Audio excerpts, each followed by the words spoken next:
Aminul Islam, sukseskan pembangunan menuju kesejahteraan.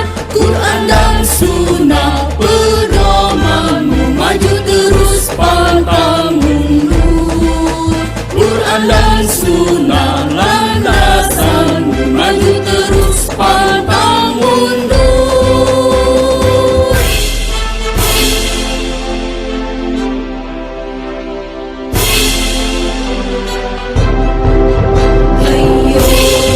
Syarikat Islam bergerak dan berjuang untuk nusa dan bangsa berasaskan dinul Islam.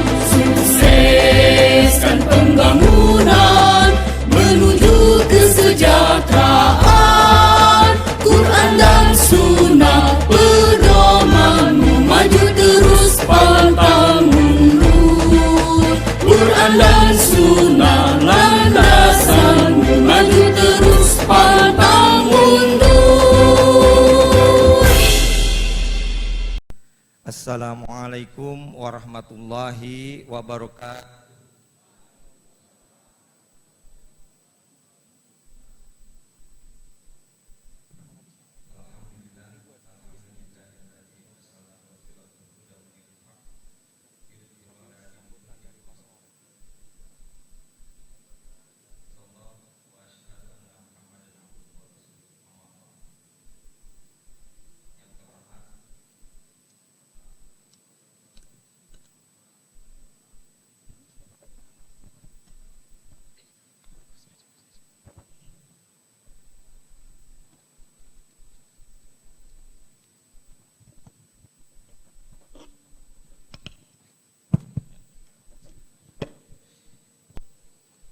Yang terhormat Profesor Dr. Haji Hamdan Zulfa SHMH, Presiden Lajnah Tanfidiyah Syarikat Islam beserta jajarannya.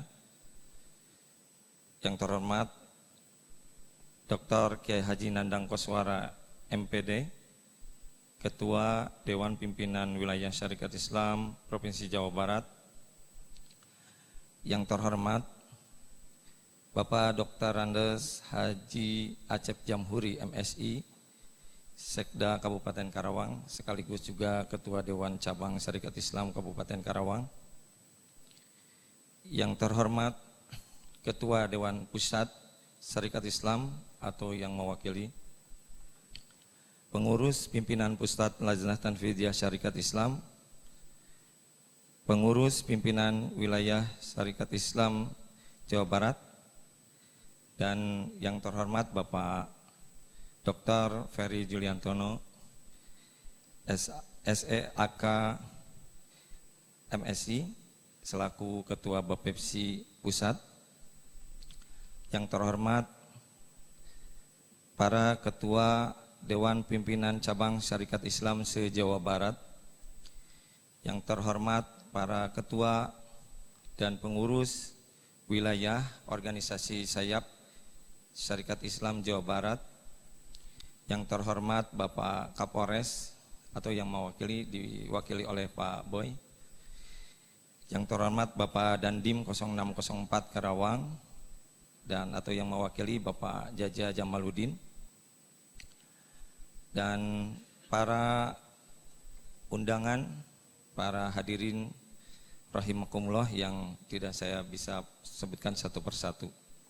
Alhamdulillah, puji syukur kehadirat Allah Subhanahu wa Ta'ala, pada pagi hari ini Ahad tanggal 7 November 2021 kita bisa melaksanakan musyawarah kerja wilayah kedua Syarikat Islam Provinsi Jawa Barat yang dilaksanakan atas prakarsa dan atas dukungan penuh dari pemerintah Kabupaten Karawang. Mohon aplaus untuk pemerintahan Kabupaten Karawang, dalam hal ini Pak Sekda, Bapak Haji Acep Jamhuri telah memberikan fasilitas kepada kita sekalian.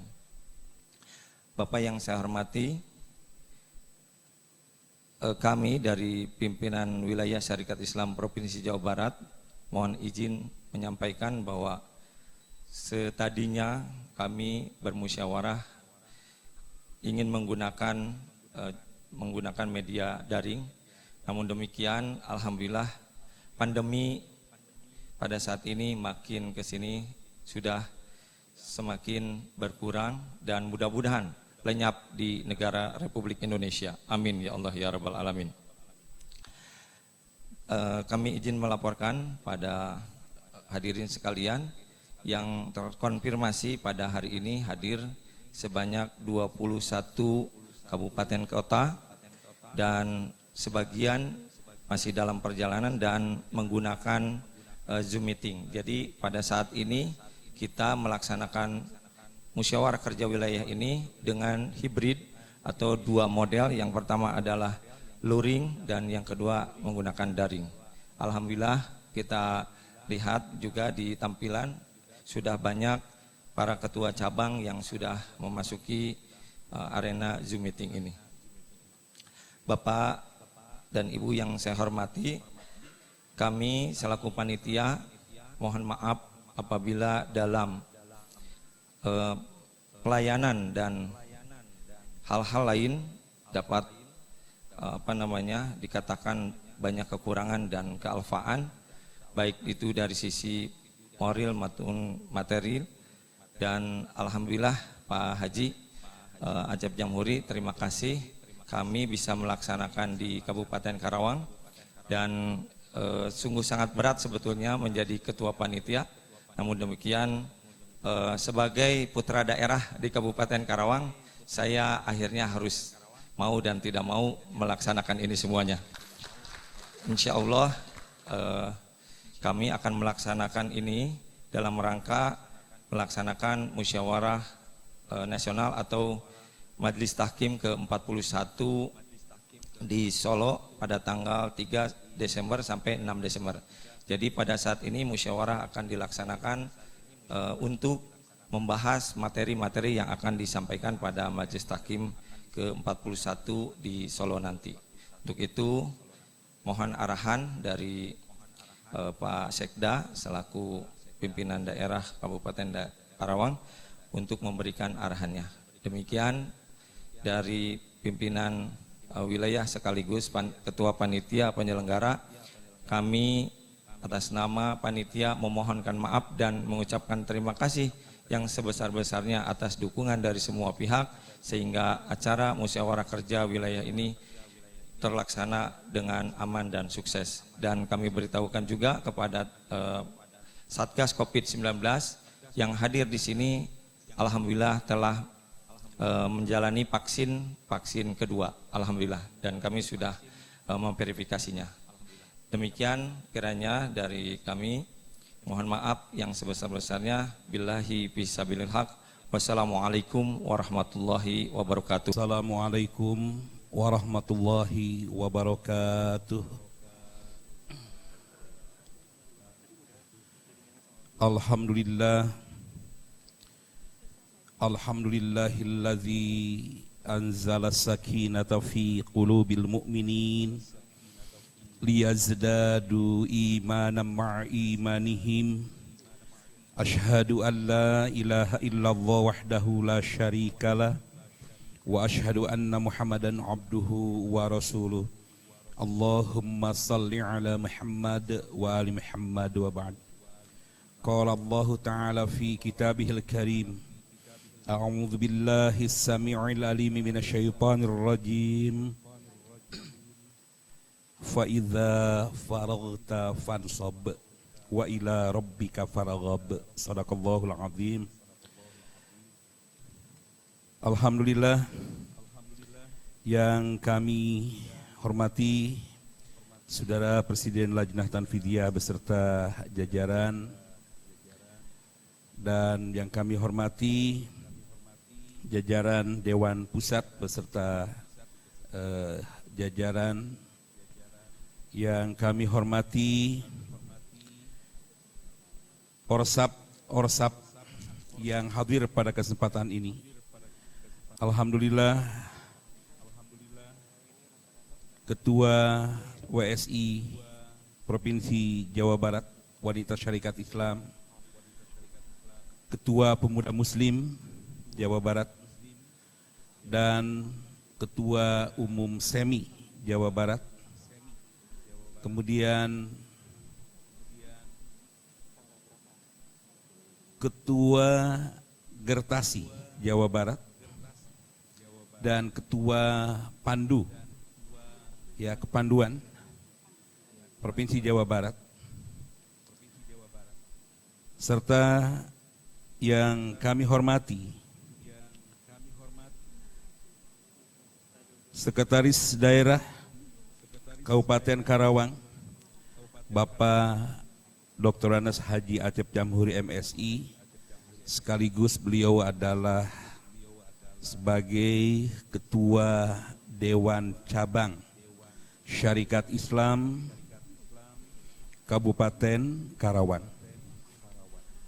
Kami sampaikan juga dengan hormat kepada Bapak Dandim 0604 dan yang mewakili, kepada yang terhormat Pak Kapolres Karawang dan yang mewakili, kemudian kepada yang terhormat Bapak Kemenag Kabupaten Karawang dan yang mewakili, serta yang kami banggakan,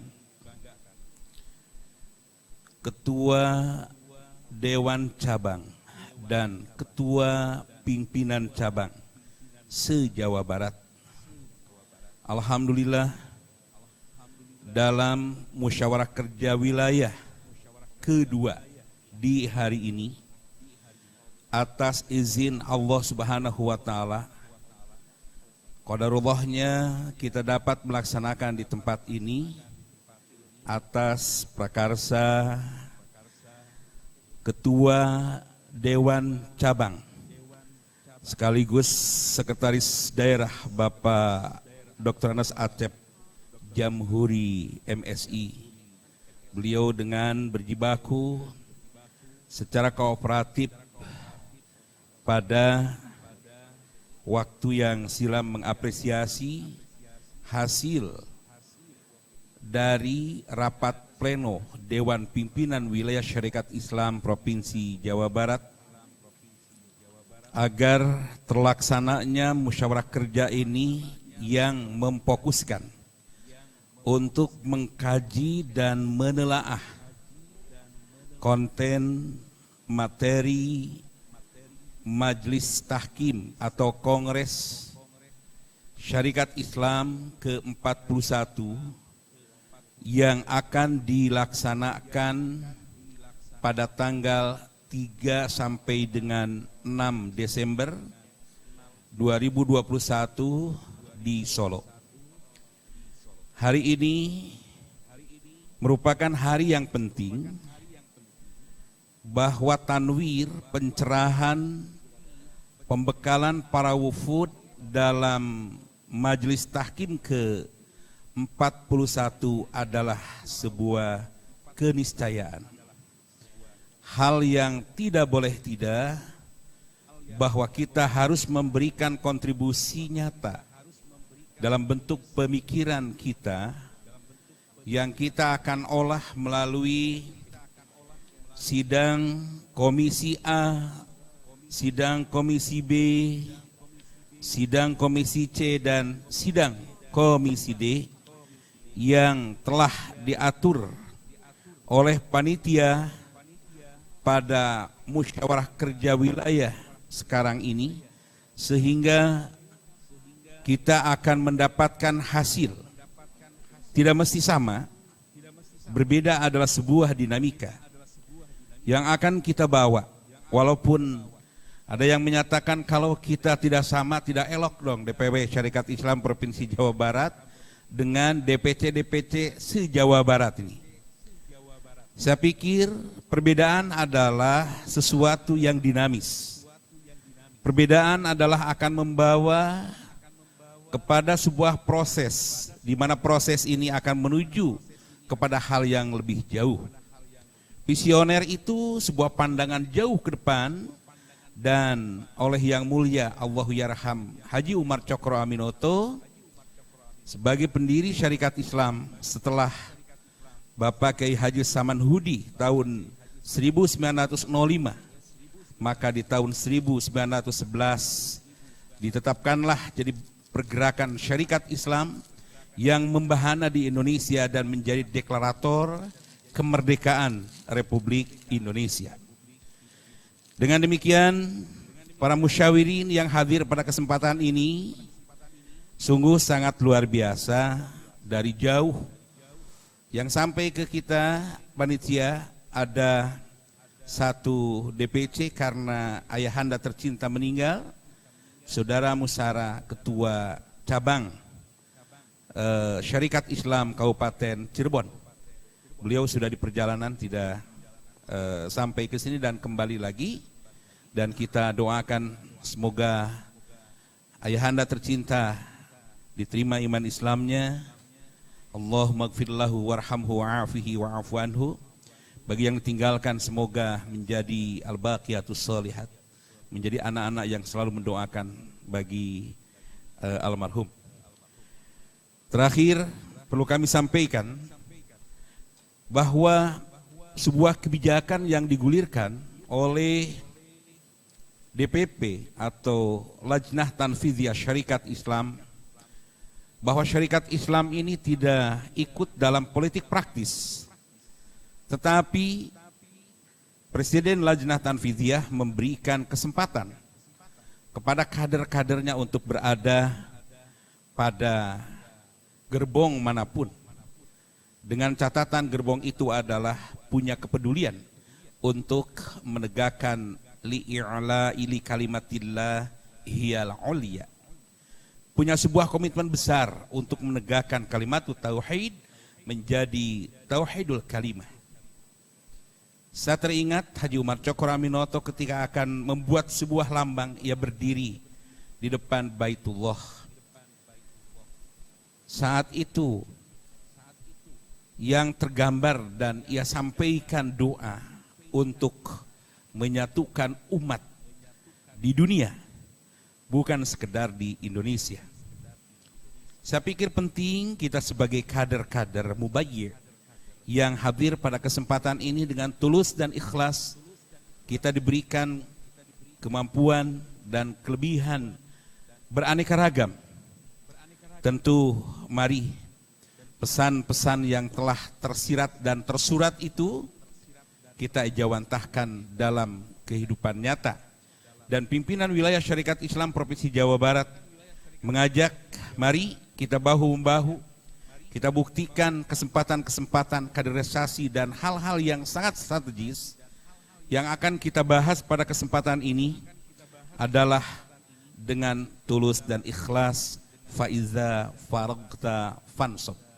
Maka apabila setelah selesai karya-karya kita, mulailah kita berkarya dengan karya-karya yang berkualitas, dan sudah barang tentu seluruhnya akan kembali kepada Rabb apa yang kita laksanakan. Qaulan thaqila, perkataan yang sungguh berbobot itu akan terlahir dari pemikiran yang cemerlang dan hati yang bersih. Terima kasih saya ucapkan kepada semua pihak yang telah mendukung terselenggaranya Musyawarah Kerja Wilayah Dewan Pimpinan Wilayah Syarikat Islam Provinsi Jawa Barat yang diselenggarakan pada hari ini.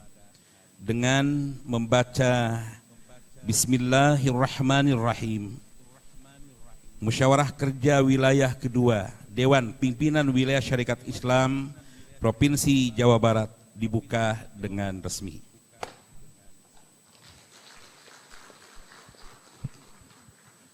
Terima kasih. Billahi fi sabilil haq. Wassalamualaikum warahmatullahi wabarakatuh.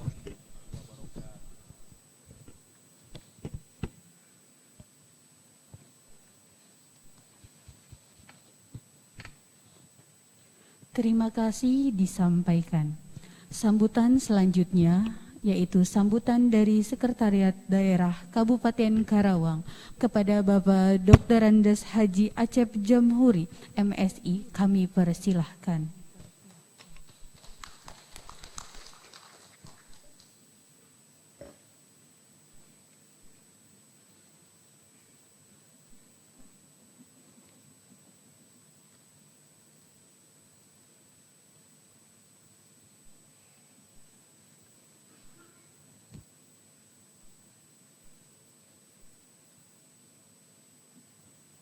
Assalamualaikum warahmatullahi wabarakatuh. Alhamdulillahirabbil alamin. Wa bihi nasta'inu ala umri dunya waddin. Wassalatu wassalamu ala sayyidina wa sahbihi ajma'in. Salatan tunjina biha min jami'il ahwali wal afat wa taqdilana biha jabil haq.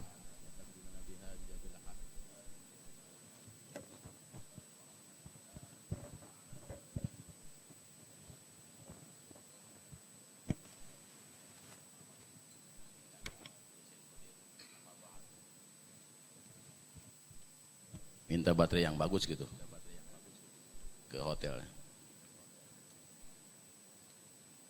Amma ba'd, kesalahan bukan pada saya tapi pada mic. Yang terhormat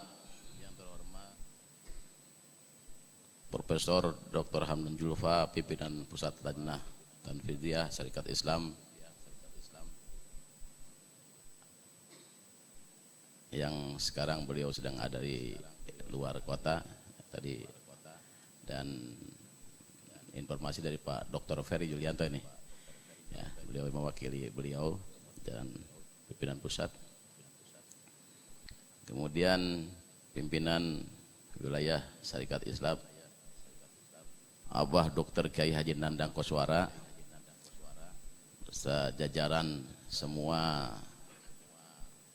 organisasi sayap, juga Dewan Pimpinan Ahmad Jojo, yang tidak saya sebutkan satu persatu sayapnya.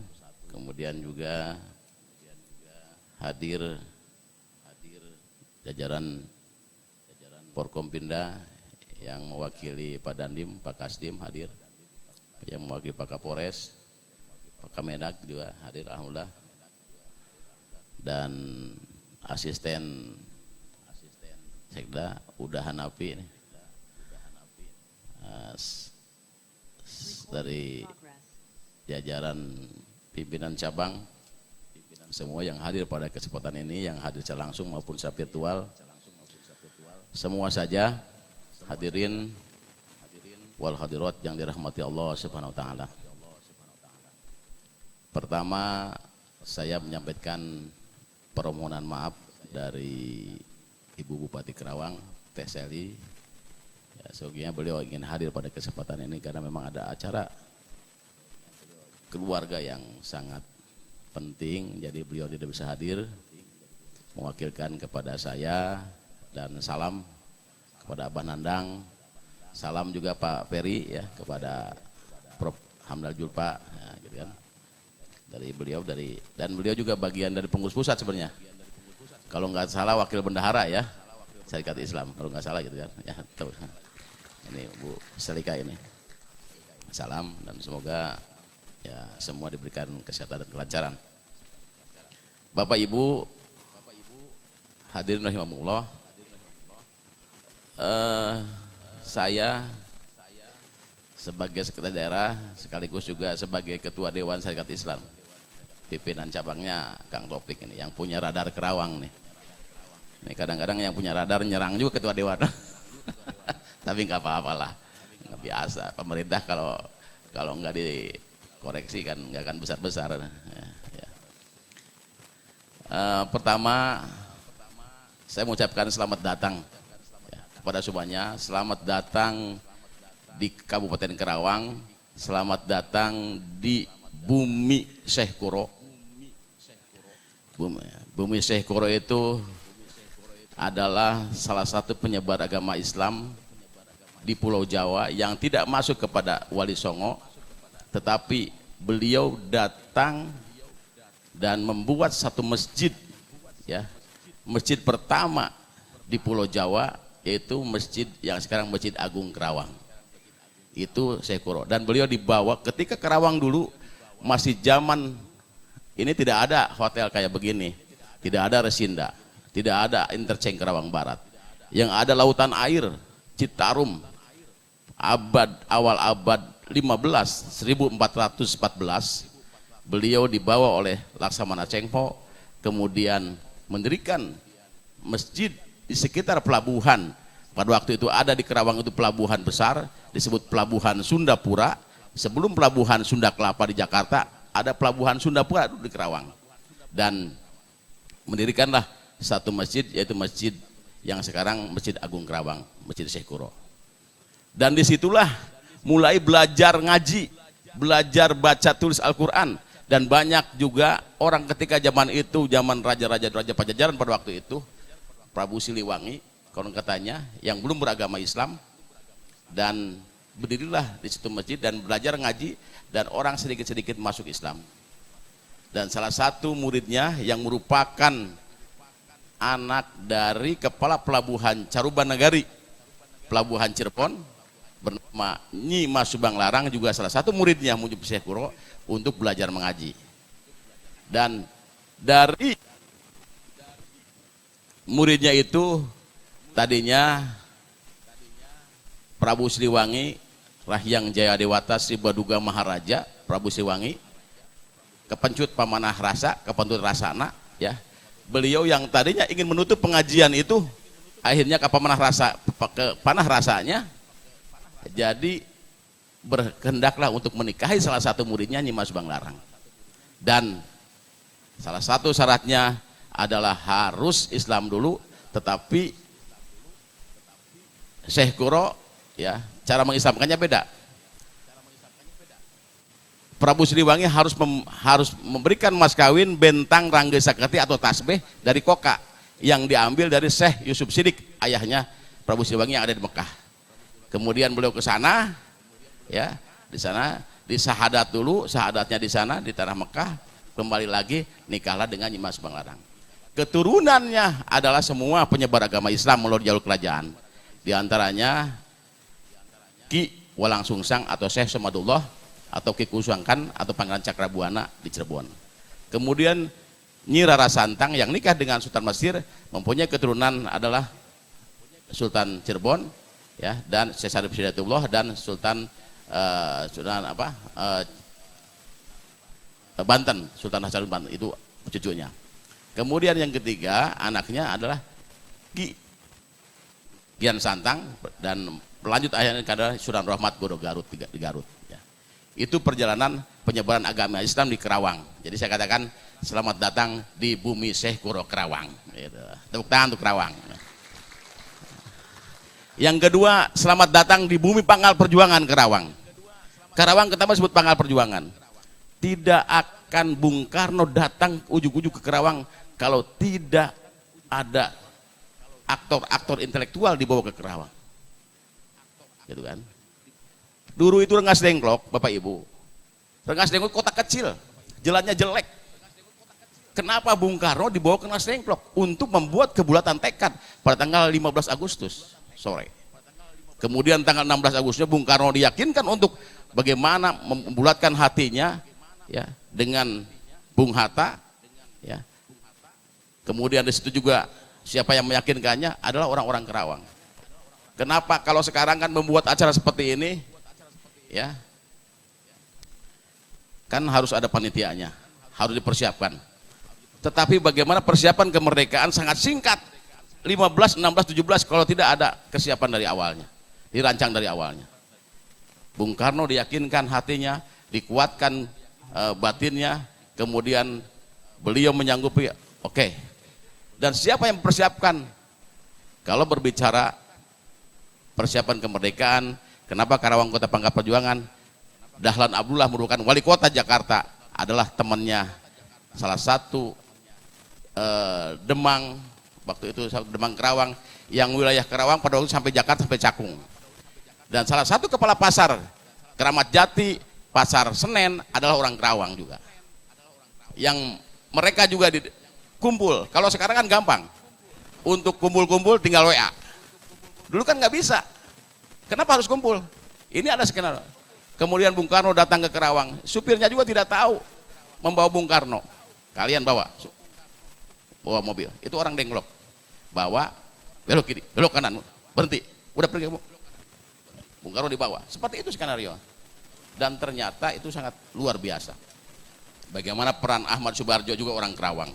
Bagaimana peran ayahnya Kapolda dulu, Edi Darnadi, ya, itu juga sekitar Masjid Agung orang Kerawang, merupakan Demang juga. Kemudian juga perannya guru utama peta, yaitu Raden Oce Puradireja, pendiri Partisan Siliwangi, juga sama yang persiapkan, meyakinkan Bung Karno supaya tanggal 17 merdeka Indonesia.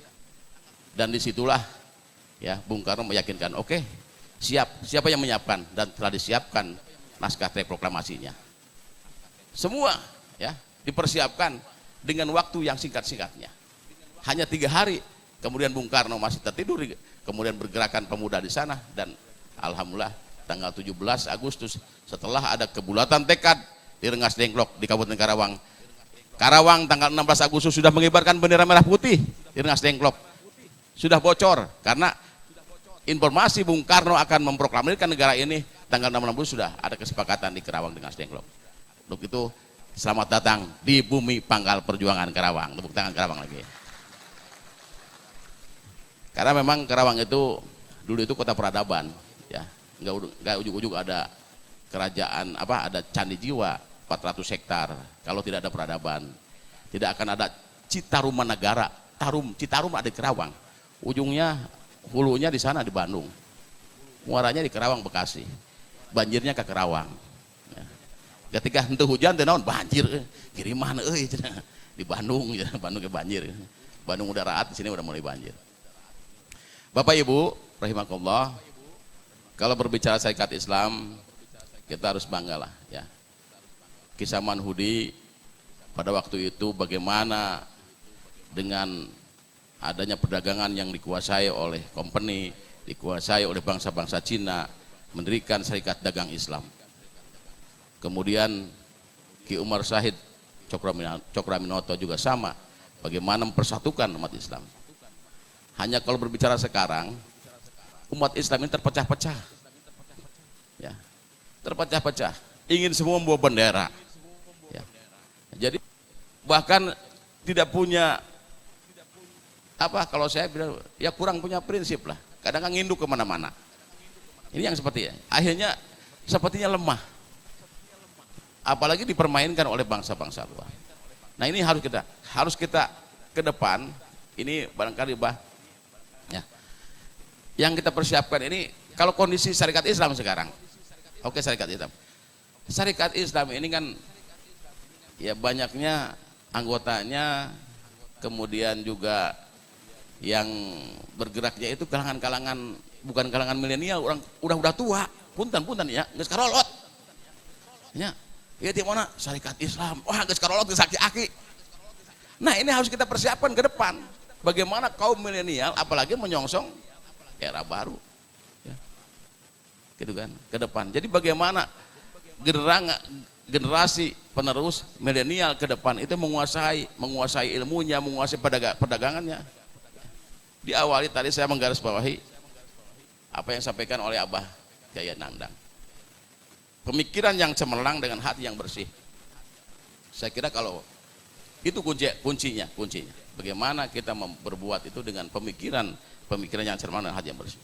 Orang-orang tua dulu, ini konon katanya, kalau nggak percaya tanyalah kepada orang-orang tua dulu. Orang baheula. Orang tua dulu itu bisa menciptakan apa-apa walaupun dia bukan agama Islam.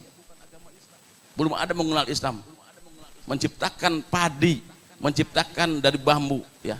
Awalnya itu awal wibitan pare. Kemudian ciptakan jadi hanjeli, jadi pare, ya, jadi sri, ya. Itu hatinya bersih, pemikiran cemerlang, dan kejujuran. Dan intinya ilmu sepertinya seperti itu. Ya. Kalau didasari dengan kejujuran, didasari dengan hati yang bersih, didasari dengan pemikiran-pemikiran yang cemerlang, insya Allah ya, generasi nanti tidak hanya generasi tua, kita juga menyiapkan generasi muda, generasi milenial ya, tidak hanya kalangan mahasiswa ya, SMA mahasiswa, tapi juga kalangan pelajar. Bergerak semua ya, ke depan saya ingin Syarikat Islam ini dipersiapkan semua ya. Nanti ke depan ya zamannya akan beda lagi. Dan saya yakin kalau Syarikat Islam ini ya punya dasar ya, dan insya Allah pergerakan kita tidak hanya nanti tidak hanya di kalangan sepuh ya, tetapi juga dipersiapkan kalangan muda supaya hafal. Saya ada di daerah Garut mah udah pada hafal lah, budaknya di Garut mah, di daerah Garut, tepuk tangan untuk Garut ya nih. Garut itu anak-anak juga satu kecamatan satu wilayah apa Syarikat Islam di Karawang teh apa naon Syarikat Islam teh cenah. Sigana Islam radikal naon teh?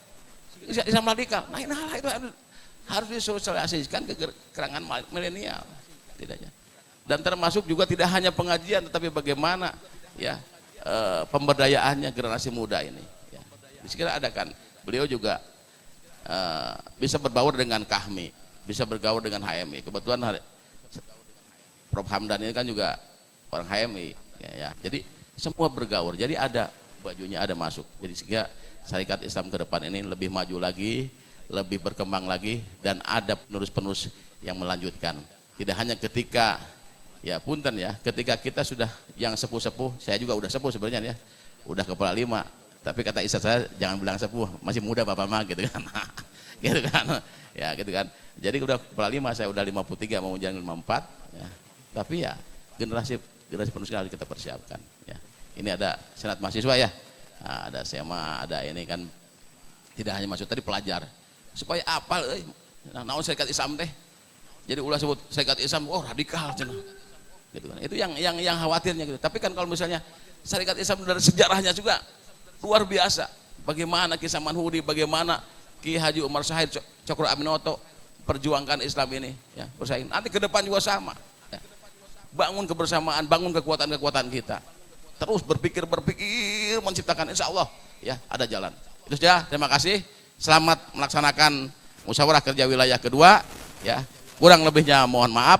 Wallahu muwaffiq ilal muthoriq. Billahi bisabil haq. Wassalamualaikum warahmatullahi wabarakatuh. Allahu Akbar.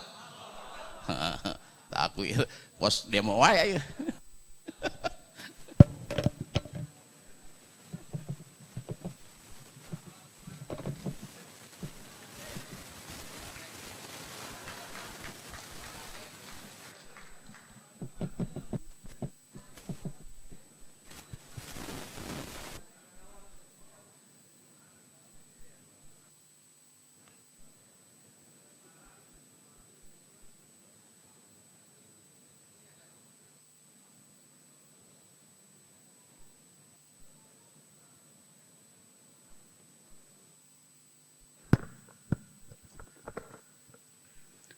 Terima kasih disampaikan. Sambutan selanjutnya yaitu sambutan dari Ketua Umum LTSI yang akan disampaikan oleh Bapak Dr. Haji Hamdan Julia SHMH yang akan ditayangkan melalui Zoom Conference. Kepadanya kami persilahkan.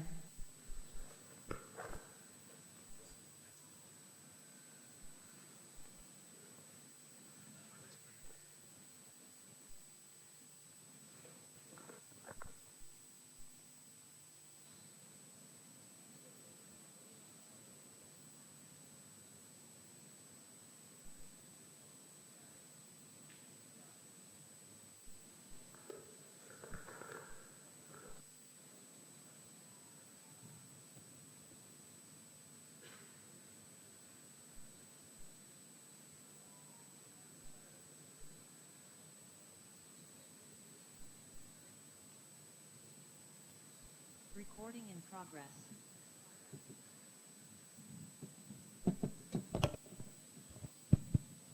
Bismillahirrahmanirrahim. Wahbihi nasta'in ala umuri dunia wa din wa salatu wassalamu ala sayyidina Muhammad wa ala alihi wa sahbihi ajma'in. Amma ba'du, yang saya hormati Bapak Sekda Kabupaten Karawang, Bapak Haji Acep yang saya hormati, muliakan Bapak Ketua Dewan Wilayah Haji Ahmad Jojo, yang kami banggakan Ketua Wilayah Syarikat Islam Provinsi Jawa Barat Bapak Kiai Haji Nandang Koswara, yang saya banggakan dan muliakan Kapolres dan yang mewakili dari Dandim dan yang mewakili dan dari Departemen Agama yang mewakili, dan utama yang kami banggakan pengurus wilayah Jawa Barat, Orsat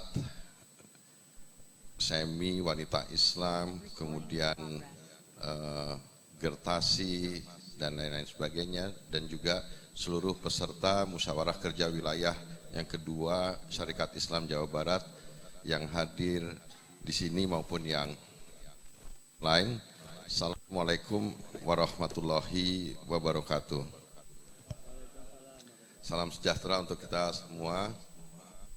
Pagi ini saya mendadak diminta langsung tadi oleh Pak Ketua Umum Pak Dr. Haji Hamdan Zulfa, yang tadi menyampaikan kepada saya beliau seharusnya sudah bisa sambung dengan panitia di sini untuk melaksanakan sambutan via Zoom, tetapi karena beliau di perjalanan yang beliau sekarang di Kota Bima, Nusa Tenggara Barat, jadi signalnya kurang baik sehingga terputus tadi sambungan Zoom-nya. Oleh karena itu tadi beliau menyampaikan kepada saya untuk sudi mewakili beliau dalam sambutan sebagai Ketua Pimpinan Pusat Ketua Lajnah Tanfiziah Syarikat Islam. Mohon Bapak Ibu sudi memakluminya, dan tanpa mengurangi rasa hormat saya mewakili beliau untuk memberikan sambutan pada acara musyawarah kerja wilayah Syarikat Islam Provinsi Jawa Barat yang kedua ini. Bapak Ibu semua dan hadirin hadirat yang saya muliakan, Syarikat Islam itu tahun 1905 atau disampaikan oleh Pak Nandang pertama kali mendirikan Syarikat Dagang Islam. Tahun 1905 itu Syarikat Dagang Islam adalah organisasi yang luar biasa berwibawa, karena semua pengusaha-pengusaha, orang-orang yang berpengaruh di situ kumpul semua dalam rangka untuk bisa mengimbangi kekuatan-kekuatan dari kelompok-kelompok masyarakat, warga negara yang kebetulan tahun 1905 itu Indonesia itu sebelum merdeka karena masih dijajah oleh Belanda, warga negaranya itu dibuat warga negara yang kelas 1 itu adalah warga negara yang warga negara Belanda dan dari lingkungan dari yang pada saat itu menjajah kita, Belanda. Kemudian warga negara yang kedua itu adalah warga negara yang keturunan dari Arab dan Tionghoa. Yang kemudian warga negara yang ketiga itu adalah dari kalangan Bumi Putra, pribumi. Gitu. Nah, warga negara ini dulu dibuat oleh Belanda memang memarginalisasikan masyarakat Bumi Putra dan pribumi supaya mereka tidak bisa masuk ke ranah-ranah yang penting di negeri kita sendiri. Nah, oleh karena itu Pak Kiai Haji Samanhudi dan teman-teman semua mendirikan Syarikat Dagang Islam itu adalah dalam rangka untuk membongkar perasaan inferioritas atau perasaan minder dari orang pribumi, bumi putra pada saat itu untuk berani berhadapan dengan warga negara yang dari keturunan maupun dari masyarakat kelas 1 yang dari Belanda itu. Dan perjuangan Kiai Haji Samanhudi di Syarikat Dagang Islam itu, ingat Bapak Ibu semuanya, itu adalah cikal bakal dari kekuatan pergerakan kemerdekaan kita. Cikal bakal. Jadi tahun 1905 itu cikal bakalnya. Baru setelah itu yang lain berani. Jadi di Stovia itu UI sekarang, itu baru Pak Budi Utomo dan lain-lain berani. Kemudian mereka tokoh-tokoh tersebut membentuk Budi Utomo. Jadi pergerakan nasional kita sebenarnya itu bukan dimulai dari Budi Utomo tahun 1908. Menurut pendapat dan hemat saya, analisa kami, sebenarnya pergerakan nasional itu seharusnya dimulai dari sejak didirikannya Serikat Dagang Islam itu. Meskipun namanya Serikat Dagang Islam, tetapi semangat nasionalismenya itu muncul adalah dari organisasi Serikat Dagang Islam itu. Dan kemudian setelah itu tahun 1911 Serikat Dagang Islam tadi disampaikan oleh Pak Nandang berubah menjadi Syarikat Islam dan kemudian dipimpin oleh Bapak Haji Umar Said Cokro Aminoto. Buat Bapak Ibu yang tahu persis sejarahnya, di tempat Pak Haji Umar Said Cokro Aminoto itulah semua tokoh-tokoh nasional, calon-calon tokoh nasional, sebut namanya, salah satunya adalah Pak Soekarno. Itu dulu malah nginep mondok di rumahnya Pak Haji Umar Said Cokro Aminoto. Di organisasi Syarikat Islam itulah Pak Soekarno kemudian belajar dari Syarikat Islam tentang nasionalisme. Dan memang setelah itu paham pikiran tentang nasionalisme itu menjadi menjelma ke seluruh Indonesia. Jadi semua yong-yong yang ada di daerah-daerah, yong yang saya maksud ini dulu ada yong Kalabes, yong Sumatera, yong Maluku, yong segala macam anak-anak muda dari seluruh Indonesia yang masih merasa kedaerahan, kemudian terpengaruh dengan pikiran tentang nasionalisme yang muncul dari Syarikat Islam, dari tokoh-tokoh yang berdiskusi membangun organisasi Syarikat Islam itu. Dan menurut saya tahun 28 Sumpah Pemuda yang baru saja kita laksanakan kemarin tidak lepas dari pengaruh Syarikat Islam. Barulah menurut saya seluruh perwakilan representasi daerah-daerah berkumpul untuk mengikrarkan Sumpah Pemuda itu adalah tidak lepas dari pengaruh dari Syarikat Islam. Jadi oleh karena itu ingin saya sampaikan di dalam kesempatan yang ini bahwa betapa besar andil Syarikat Islam terhadap proses pembentukan nasionalisme itu. Tahun 28 Sumpah Pemuda menurut saya itu adalah modal sosial dari bangsa ini.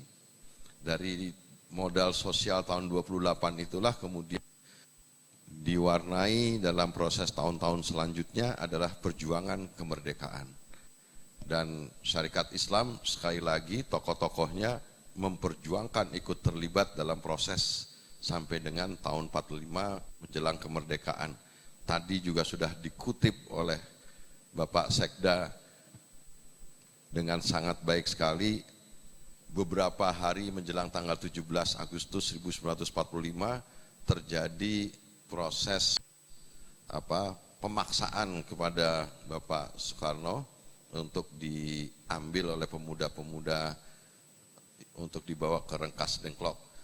Saya awalnya nggak ngerti kenapa dibawa ke Rengas Dengklok, tetapi setelah tadi Pak Sekda menyampaikan kepada saya kita semua menjadi mahfum betapa bersejarahnya kota dan atau Kabupaten Kerawang ini menjadi tempat perjuangan. Tepuk tangan buat Kabupaten Kerawang. Jadi punya andil ini Kerawang. Kalau nggak ada Rengas Dengklok, pemuda-pemuda itu nggak ngerti mau dibawa ini kemana Karno pada saat itu. Dan alhamdulillah memang tahun 45 itu menjadi kemerdekaan kita, dan kemerdekaan dan proklamasi itu adalah menurut pendapat kami, menurut pendapat saya, itu adalah modal politik kita. Jadi tahun 28 Sumpah Pemuda itu adalah modal sosial kita, karena itu bisa menggabungkan heterogenitas bangsa kita. Tetapi tahun 45 itu proklamasi itu adalah modal politik kita. Nah, cuma sayangnya setelah modal sosial dan modal politik kita teraih, dalam proses selanjutnya memang banyak namanya penyimpangan atau ketidaksempurnaan untuk meraih tujuan pembangunan itu. Dan oleh karena itu Pak Nandang, Bapak Ibu semuanya, jika diperkenankan sebenarnya saya harusnya masuk di sesi berikutnya untuk pemaparan tentang ini, tapi kalau boleh diizinkan Pak Sekda dan Bapak Ibu semuanya, saya langsung lanjutkan saja sambutan Ketua Umum yang diwakili dengan materi berikutnya. Setuju nggak Bapak Ibu semuanya? Setuju ya? Ini bisa. Saya langsung aja. Ini saya kasih nama, judulnya agak serem, jangan ditangkep Pak. Jadi revolusi sistem ekonomi Indonesia itu bukan revolusi sosial, tetapi perubahan struktur dan sistem. Jadi struktur itu bedanya gini, kalau reformasi itu adalah perubahan bentuk dari satu bentuk ke bentuk yang lain, itu reformasi. Dan contoh tahun 98 itu adalah reformasi perubahan bentuk, tapi menurut pendapat saya baru berubah di politiknya, ekonominya enggak. Nah, perubahan struktur ini itulah yang akan bisa membawa perubahan ekonomi. Karena sejatinya yang dibutuhkan oleh masyarakat di Indonesia sebenarnya adalah perubahan ekonomi Pak Sekda. Perubahan kata rakyat, perubahan politik ya biarin. Tapi yang penting rakyat sebenarnya butuhnya adalah perubahan ekonomi. Oleh karena itu, revolusi sistem ekonomi ini adalah sama seperti yang waktu itu disampaikan, diniatkan oleh Kiai Haji Samanhudi dan tokoh-tokoh Syarikat Dagang Islam, dan juga oleh Pak Cokro Aminoto dan tokoh-tokoh di Syarikat Islam pada saat Syarikat Islam didirikan. Keinginan untuk merubah struktur ekonomi itulah yang kemudian tercermin di dalam anggaran dasar, anggaran rumah tangganya Syarikat Islam. Syarikat Islam menjadi satu-satunya organisasi yang kalau kita googling di situ adalah ada melindungi, organisasi ini didirikan untuk membela kepentingan pribumi dan bumi putra. Hanya Syarikat Islam lah satu-satunya organisasi yang kalau di situ di dalam anggaran dasarnya akan secara jelas tegas membela kepentingan pribumi atau bumi putra. Oleh karena itu dengan semangat itulah saya kemudian mencoba memberanikan untuk melahirkan ini, pikiran ini, supaya kita ingat bahwa tugas sejarah Syarikat Islam itu adalah untuk itu. Selanjutnya, nah amanat konstitusi kita, biar nggak lupa ini saya agak mengingatkan kita semua, saya juga kadang-kadang lupa Bapak Ibu semuanya. Yang pertama pasal 33 ayat 1, perekonomian disusun sebagai usaha bersama dengan azas kekeluargaan. Kemudian yang kedua, ayat kedua dari pasal 33 ini Undang-Undang 1945. Undang-undangnya masih ada. Cabang-cabang produksi yang penting bagi negara dan yang menguasai hidup orang banyak itu dikuasai oleh negara. Nah, yang pasal 3, bumi, air, dan kekayaan alam yang terkandung di dalamnya dikuasai oleh negara dan dipergunakan sebesar-besarnya untuk kepentingan rakyat.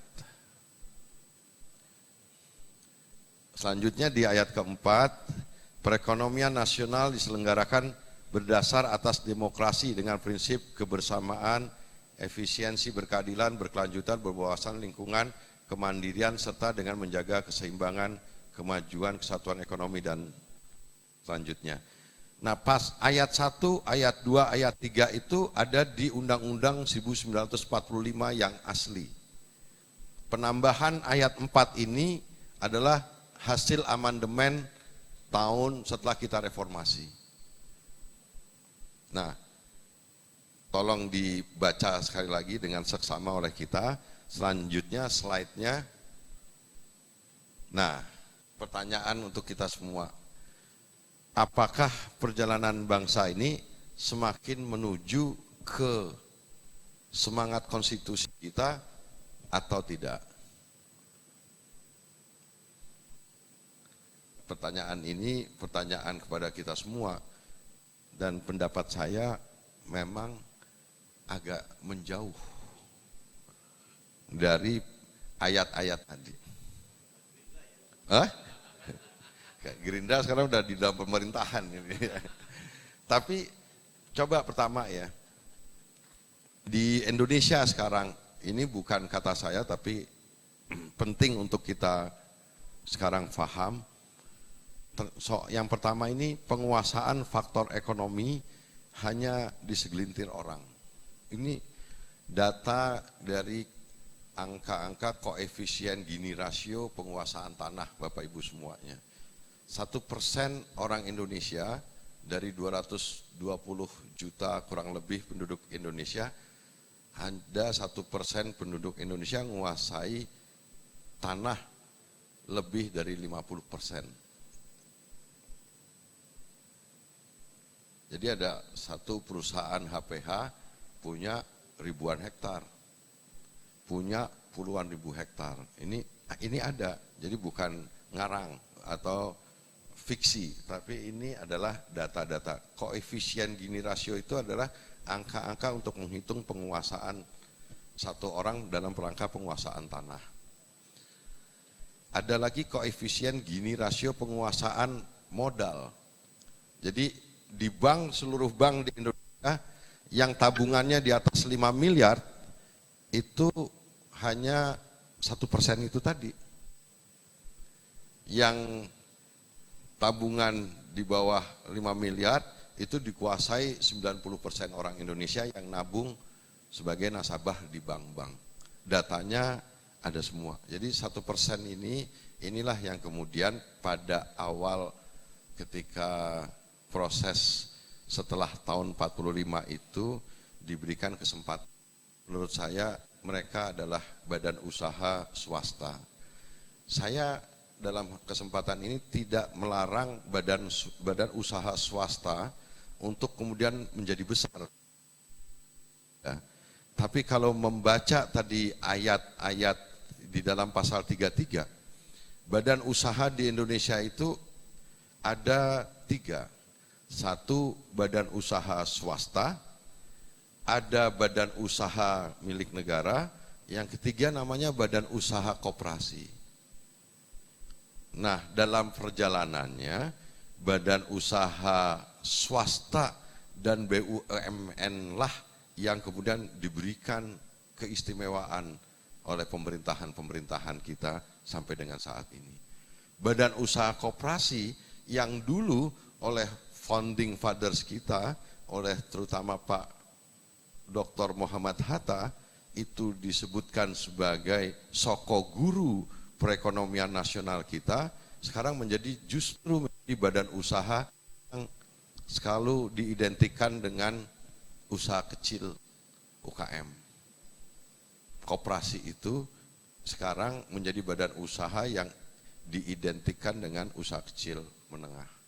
Sementara lapangan pekerjaan yang besar-besar itu sekarang dikuasai lebih banyak oleh BUMN dan swasta. Dan dalam perjalanannya swasta ini lebih besar. Itu badan usaha swasta karena terlalu besar diberikan keistimewaan-keistimewaannya, mereka jadi besar. Nah kemudian 1% itu tadi karena memang terlalu besar swasta ini diberikan porsinya. Terus kemudian yang kedua, kemiskinan terus meningkat. Kemiskinan itu ada yang absolut, ada yang kemudian tidak absolut.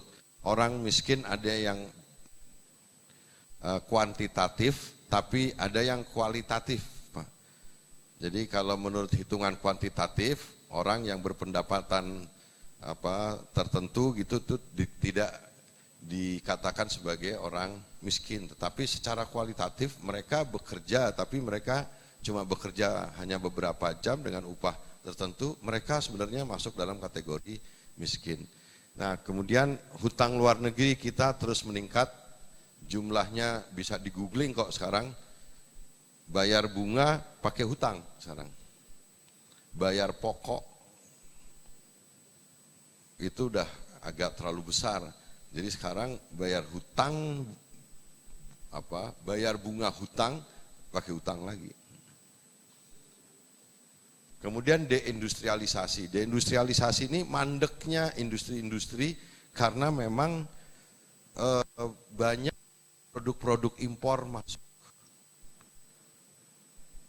Dulu Kabupaten Kerawang adalah kabupaten penghasil padi terbesar. Tapi sekarang dengan segala hormat Pak Sekda, pemiliknya berubah. Orang Bandung, orang Jakarta. Dan sekarang Kabupaten Kerawang juga termasuk yang penerima raskinnya juga. Jadi kenapa? Bukan salah Pak Sekda. Pak Sekda ini udah paling luar biasa, tepuk tangan buat Pak Sekda. Tapi masalahnya itu petani di Kerawang tadinya adalah pemilik lahan. Tapi karena ada konversi lahan jadi industri, jadi iman, kemudian pertanian juga menjadi berkurang, dan kemudian juga ada yang namanya konversi kepemilikan. Ada orang-orang dari Jakarta, orang-orang dari Bandung kemudian beli lahan-lahan tersebut yang kemudian menjadikan petani yang tadinya punya lahan menjadi agak turun pangkat jadi buruh tani atau petani penggarap. Nah ini masalah yang sebenarnya menggambarkan bagaimana kondisi kita hari ini. Itu tanpa kita sadari adalah warna dari, nah kemudian KKN merajalela. Ya contoh KKN merajalela, ya Bapak Ibu semuanya tanpa harus saya kasih tahu ya Pak Sekda ya, sekarang apalagi dengan kejadian yang baru-baru ini ya itu menggambarkan KKN merajalela. Nah masalah-masalah ini itu berbarengan dengan berkurangnya kendali dari negara. Negara ini makin lama makin kecil kekuasaan, yang berkuasa juga swasta. Jadi saya ingin memberikan penjelasan bahwa Indonesia ini udah berubah gitu. Berubah dalam pengertian kita harus letakkan kembali, kalau bahasanya Pak Sekda atau Pak Nandang tadi, kembali ke kitoh. Kembali ke kitoh itu adalah perubahan struktur, kembali ke sistem ekonomi Pancasila. Tidak ada yang melarang kita untuk kembali ke ekonomi Pancasila. Justru itu adalah menjadi satu keharusan. Yang nggak setuju kita kembali ekonomi Pancasila, kita sebut mereka tidak Pancasilais. Jangan kita sekarang yang dituduh-tuduh nggak Pancasilais. Kebalik, sekarang kita niatkan ini menjadi perjuangan bersama kita untuk mengembalikan sistem ekonomi kita kembali ke ekonomi Pancasila. Apa itu ekonomi Pancasila? Menurut saya mengembalikan lagi badan usaha koperasi menjadi salah satu badan usaha yang sama besarnya dengan BUMN dan swasta. Itu ekonomi Pancasila. Yang nggak setuju, nggak Pancasilais. Beres. Tapi kalau sekarang dibalik-balik. Umat Islam yang tiba-tiba dianggap nggak Pancasilais.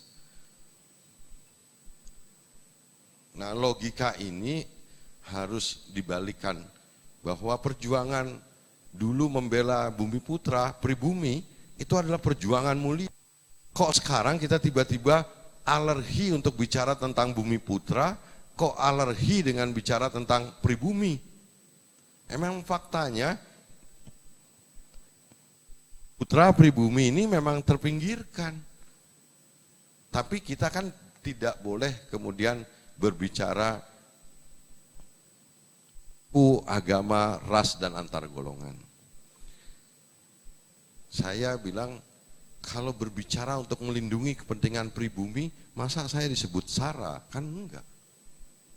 Yang tidak boleh, kita adalah Pak Polisi ya, yang tidak boleh adalah kita melakukan kekerasan atau perbuatan yang melanggar hukum karena alasan suku, agama, ras, dan antar golongan. Itu enggak. Tapi kalau bicara tentang membela kepentingan pribumi, membela kepentingan Bumi Putra, menurut saya wajib Pak itu. Enggak boleh takut kita untuk bicara tentang itu. Syarikat Islam didirikan adalah dalam rangka untuk melindungi kepentingan pribumi dan Bumi Putra. Oleh karena itu dalam kesempatan dalam musyawarah kerja wilayah 2 ini, dalam rangka menyongsong majelis tahkim di Solo nanti bulan Desember, keberanian kita untuk kembali memperjuangkan cita-cita syarikat Islam adalah untuk membela kepentingan ekonomi pribumi dan Bumi Putra harus membuka dan menjadi janji dan niat kita yang harus kita sampaikan, kita lakukan, kita implementasikan. Pak Nandang tadi, kalau Pak Nandang saya tadi agak sedih, terharu bagaimana Pak Nandang tadi menyampaikan Bapak Haji Umar Said Cokroaminoto ketika meniatkan membentuk syarikat Islam berdiri di hadapan Ka'bah, dan salah satu niat almarhum adalah untuk meniatkan supaya organisasi syarikat Islam ini menjadi organisasi yang berwibawa, membela kepentingan Islam bukan hanya di Indonesia, membela kepentingan Islam di seluruh dunia. Masya Allah, tugas yang sangat berat yang disampaikan kepada di hadapan Ka'bah, dan kita sendiri tidak sadar kemudian kalau niat Bapak Cokroaminoto itu sedemikian besarnya. Dan oleh karena itu saya ingin mengingatkan lagi bahwa hal-hal seperti ini adalah menjadi bagian yang tidak boleh dipisahkan dari kita sebagai pengurus maupun kader syarikat Islam. Izin saya mohon sedikit lagi, Mas, bisa dilanjut. Ini angka-angkanya lewat aja Mas, terus. Nah ini tadi saya bilang, nah ini secara historis ini sebenarnya pembukaan Undang-Undang 1945 itu jelas pengaruh Islamnya besar, pengaruh agama besar, terutama Islam. Di situ di dalam pembukaan Undang-Undang Dasar 1945 ada kata-kata dengan rahmat Allah yang Maha Kuasa, dengan izin Tuhan yang Maha Esa, itu menjelaskan bahwa preambul atau pembukaan konstitusi kita adalah syarat dengan makna Islami, semangat yang dipengaruhi oleh tokoh-tokoh Islam yang pada saat itu tanggal 18 Agustus melahirkan ini. Kemudian tadi batang tubuh pasal 33 khususnya itu menggambarkan bagaimana sifat sosialistis bangsa Indonesia yang kekeluargaan, penuh gotong royong dan lain sebagainya, itu menggambarkan kenapa waktu para founding fathers kita tidak menyebut batang tubuh undang-undang kita itu sebagai undang-undang yang liberal atau kapitalistik, padahal Pak Hatta contoh adalah orang yang belajar di Belanda Pak Hatta tidak membawa pengaruh Eropa itu ke dalam konstitusi kita, tapi Pak Hatta dan tokoh-tokoh kita menggambarkan bagaimana batang tubuh konstitusi kita itu adalah cerminan dari karakter masyarakat Indonesia yang sosialistis dalam arti kekeluargaan, gotong royong dan lain sebagainya. Koperasi itu adalah penjelmaan dari koperasi itu adalah badan usaha yang merupakan perkumpulan orang, Bapak Ibu semuanya. Itu dulu disebutkan oleh tokoh-tokoh kita untuk bisa menggambarkan bagaimana badan usaha ini menjadi kolektivitas kita. Nah, dan usaha koperasi dengan badan usaha swasta, badan usaha swasta adalah perkumpulan modal. Jadi salah kalau ada orang bilang bikin PT tujuannya untuk kemanusiaan. Nah, kan ada nih sekarang yang ngomong gitu. PT itu badan usaha adalah merupakan perkumpulan modal. Sangat tidak mungkin kalau PT itu dibuat untuk tujuan kemanusiaan. Perusahaan perseroan terbatas adalah badan usaha untuk mencari keuntungan. Koperasi adalah badan usaha yang merupakan perkumpulan orang, bukan modal. Itu justru kenapa saya agak khawatir ketika badan usaha koperasi yang merupakan perkumpulan orang itu sekarang kecil, kemudian badan usaha swasta menjadi besar, kita agak mengkhawatirkan bahwa arah perjalanan ekonomi bangsa ini menjadi sangat liberal dan kapitalistik. Saya, Bapak Ibu semuanya, selain diberi kepercayaan amanah menjadi ketua Badan Pengembangan Ekonomi Syarikat Islam, saya juga sekarang kebetulan menjadi pimpinan di Wakil Ketua Umum di Dewan Koperasi Indonesia, dan saya juga di Asosiasi Pedagang Pasar seluruh Indonesia. Jadi saya merasa miris sebenarnya dengan fakta-fakta yang ada, dan oleh karena itu mudah-mudahan dengan amanah yang diberikan kepada saya dan apa yang saya punya, Nandang, saya ingin menyampaikan kontribusi saya supaya nanti di dalam perkembangan selanjutnya dakwah ekonomi kita, teman-teman Asosiasi Pedagang Pasar di Jawa Barat, terus kemudian teman-teman dari Pusat Koperasi Unit Desa di Jawa Barat, itu kita ajak, dan teman-teman komunitas ekonomi yang lain kita ajak untuk bikin rapat bersama dengan Syarikat Islam di Provinsi Jawa Barat. Kita carikan program-program yang konkret, Pak. Gitu. Nah, selanjutnya terus saja, Pak. Terus, nah ini yang tadi sebelumnya. Nah ini soalnya Pak Nandang, judulnya ini Syarikat Islam Jawa Barat merupakan pangkal perjuangan meneguhkan dakwah ekonomi menyongsong era masyarakat 5.0. Nah, saya ingin menjelaskan 5.0. Kan mungkin ada Bapak Ibu yang belum tahu. Jadi perkembangan teknologi itu sekarang sudah menjelang perkembangan teknologi yang kelima. Perkembangan teknologi yang pertama adalah yang 1.0 ya. Yang 1.0 adalah ketika ditemukannya mesin uap. Uap itu kemudian dijadikan sebagai alat untuk memproduksi barang. Disitulah awal berdirinya pabrik-pabrik di Inggris dan di Jerman pada revolusi industri yang pertama. Itu yang disebut 1.0. Berdiri ditemukannya mesin uap, terus kemudian berdiri pabrik-pabrik. Yang 2.0 itu adalah ketika pabrik-pabrik udah mulai berdiri, ditemukan teknologi ban berjalan. Ban berjalan itu pabrik-pabrik, kalau Bapak Ibu apalagi di Kerawang kan tahu sekarang ada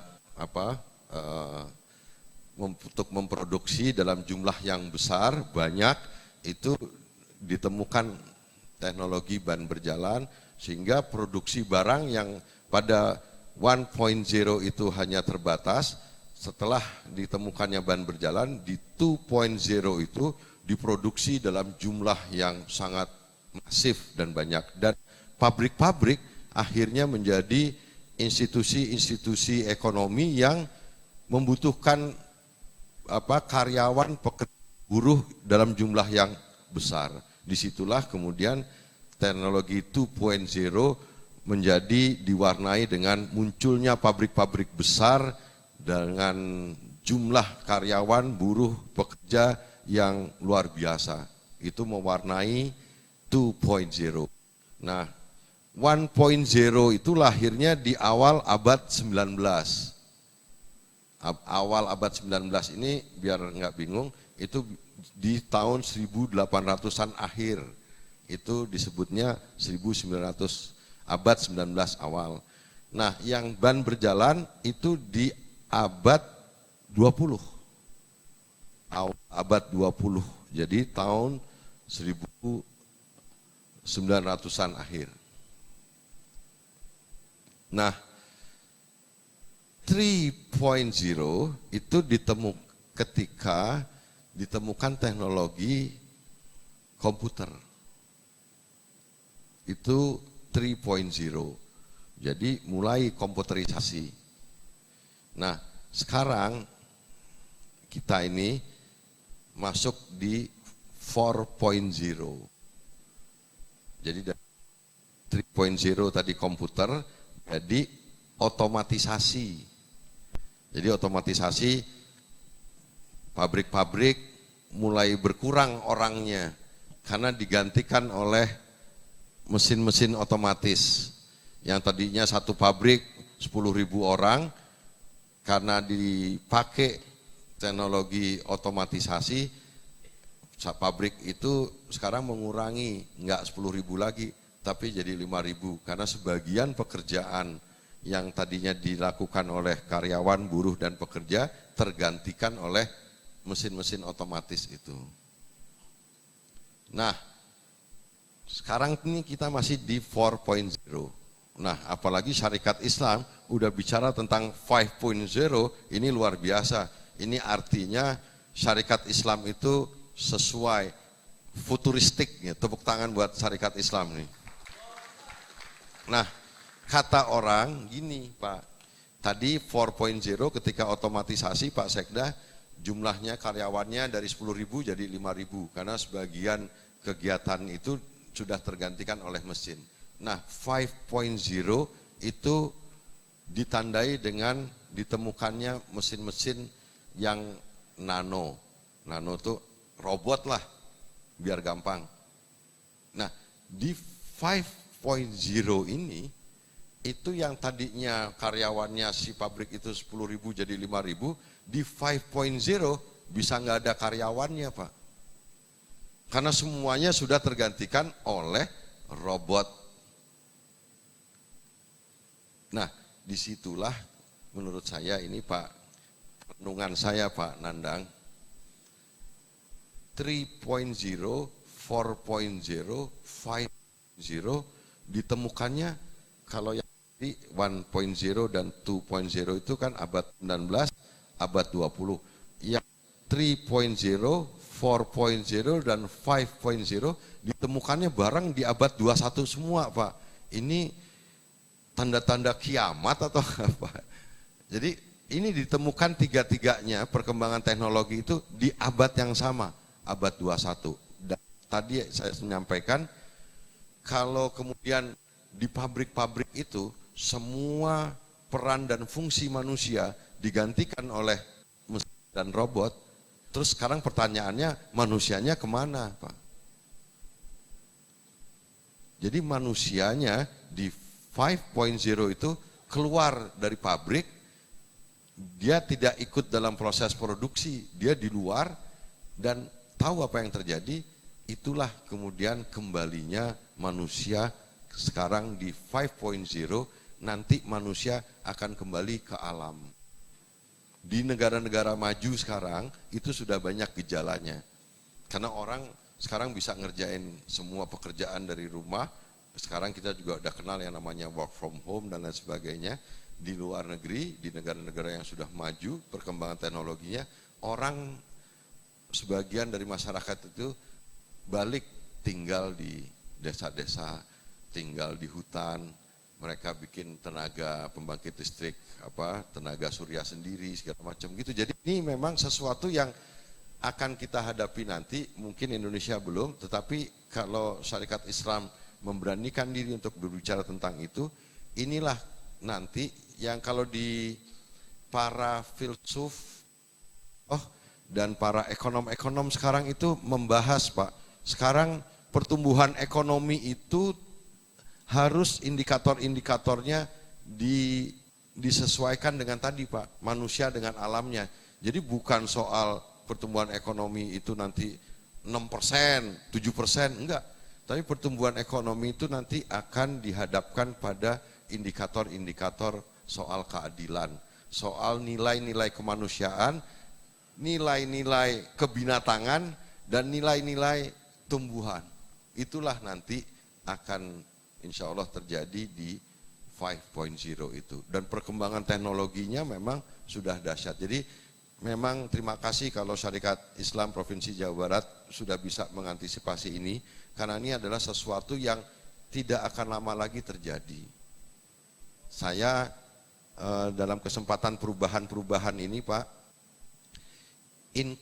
Induk Koperasi Unit Desa, Bapak Ibu semua tahu ya, setahun yang lalu Pak Sekda, saya sebagai pimpinan Dewan Koperasi Indonesia nggak tahu ini gudang-gudang KUD ini akan saya apain, karena banyak yang rusak, banyak yang disediain, atau mungkin juga udah ada yang pindah tangan. Tapi dalam pandemi COVID kemarin, dalam new normal, tiba-tiba semua orang, Bapak Ibu semua sekarang menggunakan online, menggunakan kalau belanja pakai online, betul nggak Ibu-Ibu semuanya? Beli apa-apa sebentar-sebentar pesennya pakai HP, yang betul nggak? Semua sekarang, dan itu namanya e-commerce. E-commerce itu adalah sesuatu yang kita lakukan dengan menggunakan alat telekomunikasi. E-commerce contoh Tokopedia, Pak Nandang, sekarang transaksinya per hari 11 juta Pak Sekda. Setiap hari orang yang kayak ibu-ibu ngeklik nih, anak-anak kita ngeklik pesan ini pesan itu 11 juta setiap hari. Jadi betapa transaksi itu mewarnai kehidupan kita sekarang. Itu Tokopedia. Nah, karena e-commerce-nya makin banyak, jumlah permintaannya makin banyak, sekarang kita butuh gudang-gudang, Pak. Nah, salah satu gudang yang mereka lirik adalah gudang-gudang yang dekat dengan masyarakat. Nah, gudang yang dekat dengan masyarakat salah satunya adalah gudang-gudang milik KUD. Dan oleh karena itu, gudang-gudang itu nanti sudah terlalu lama ya. Gudang-gudang itu sekarang dicari orang, dan KUD yang punya aset gudang ini, Pak Nandang, itu jumlahnya tahu berapa Bapak Ibu semuanya? Ada 4.000 gudang di seluruh Indonesia. Ini menurut saya Pak Sekda, dalam kapasitas kita sekarang membicarakan tentang dakwah ekonomi, gudang milik KUD inilah satu-satunya aset milik rakyat yang belum kepegang sama kita. Jumlahnya ada 4.000. Taruh misalkan sekarang satu gudang itu tanah plus bangunannya 2 miliar, ada 4.000 gudang, 8 triliun Bapak Ibu semuanya. Inilah yang kemudian kalau kita bisa manfaatkan, Pak Nandang dan teman-teman Jawa Barat, nanti kita memerlukan satu hari untuk rapat dengan teman-teman Puskut Jawa Barat dan teman-teman dari Asosiasi Pedagang Pasar untuk membicarakan tentang bagaimana memanfaatkan akses gudang yang kita miliki ini untuk pemanfaatan dari kaum syarikat Islam, apakah mereka pedagang pasar dan lain sebagainya, apakah mereka pemilik warung toko untuk bisa belanja belanja barang di gudang-gudang yang milik kita. Bapak Ibu bisa bayangkan kalau 4.000 gudang ini lepas dari tangan kita, shadaqallahul azim, Pak. Barangnya barang bukan milik kita, gudangnya bukan punya kita hanya akan jadi konsumen. Nah, oleh karena itu sebenarnya ini adalah merupakan salah satu ikhtiar kita, dakwah ekonomi kita, untuk minimal kita bisa menguasai kembali cita-cita menguasai kembali kegiatan ekonomi kita oleh kita. Yang dagang muslim, yang beli muslim, barangnya bukan. Pedagang pasar muslim, yang beli muslim, barangnya bukan. Dan sekarang barangnya langsung dari UKM-nya negara lain malah. Inilah saya ingin menyampaikan, mohon maaf sekali lagi agak panjang tapi penting untuk disampaikan sebagai tambahan bahan untuk menjadi pertimbangan, renungan bagi peserta musyawarah kerja wilayah kedua Syarikat Islam di Jawa Barat. Terima kasih sekali lagi, saya ingin menyampaikan hormat saya juga kepada teman-teman panitia yang sudah menyelenggarakan acara ini di tengah-tengah pandemi COVID, meskipun sekarang PPKM-nya udah level 1, tetapi menurut saya kegiatan Mukerwil kedua Syarikat Islam Jawa Barat di tempat yang hebat ini dihadiri oleh orang-orang hebat dan di kabupaten yang hebat adalah sesuatu yang luar biasa. Tepuk tangan buat Syarikat Islam, buat panitia. Mungkin itu yang dapat saya sampaikan mewakili Ketua Umum. Billahi taufiq wal hidayah. Wassalamualaikum warahmatullahi wabarakatuh.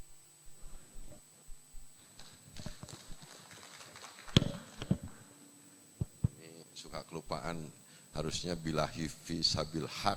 Wassalamualaikum warahmatullahi wabarakatuh.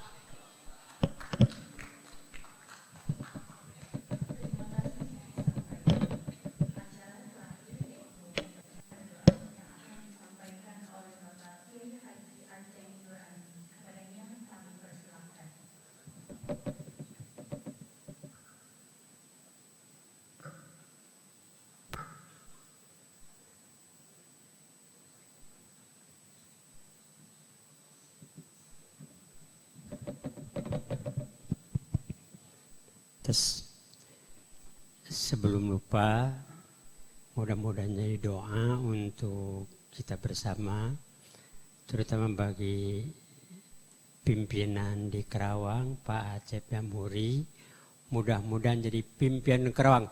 Allahu Akbar. Jadi doa Pak, insya Allah. Bismillahirrahmanirrahim. Assalamualaikum warahmatullahi wabarakatuh. Ibu dan Bapak, pada Muswil Kerja Wilayah 2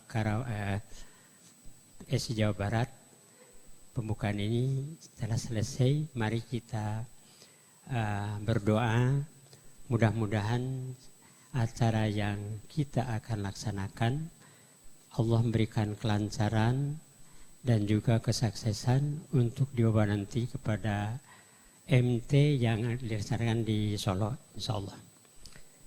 Dan mudah-mudahan kita semua selalu mendapatkan ridho maghfirah dari Allah Subhanahu wa taala. Bismillahirrahmanirrahim.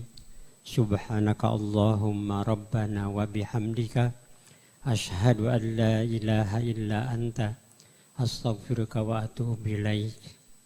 Allahumma qsim lana min khasyatika ma tahulu bihi bainana wa baina ma'siyatik wa min ta'atika ma tuballighuna bihi jannatak wa minal yaqini ma tuhawwinu bihi alaina masa'ibad dunya. Allahumma mati'na bi asma'ina wa absarina wa quwwatina ma ahyaitana waj'alhul waritha minna waj'al sa'rana ala man zalamana wansurna ala man adana wala taj'al musibatana fi dinina wala taj'alid dunya akbar hammina wala mablagha ilmina wala tusallit alaina man la yarhamuna. Rabbana la tuzigh qulubana ba'da idh hadaitana wa hab lana min ladunka rahmah innaka antal wahhab. Rabbana atina fid dunya hasanah wa fil akhirati hasanah wa qina azabannar. Walhamdulillahirabbil alamin. Billahi fisabilil haq. Wassalamualaikum warahmatullahi wabarakatuh.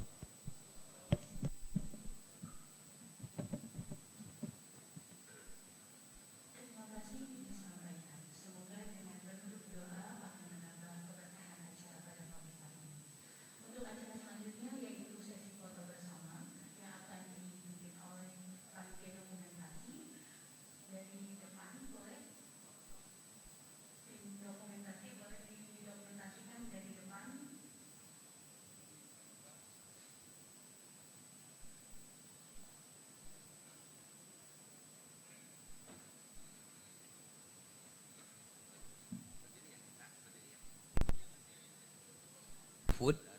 Ini kami mohon kepada Saudara Ketua Wilayah untuk menyampaikan kepada para musyawirin, terutama calon-calon wufud yang akan hadir di majelis ini. Untuk itu saya persilahkan. Demikian, terima kasih.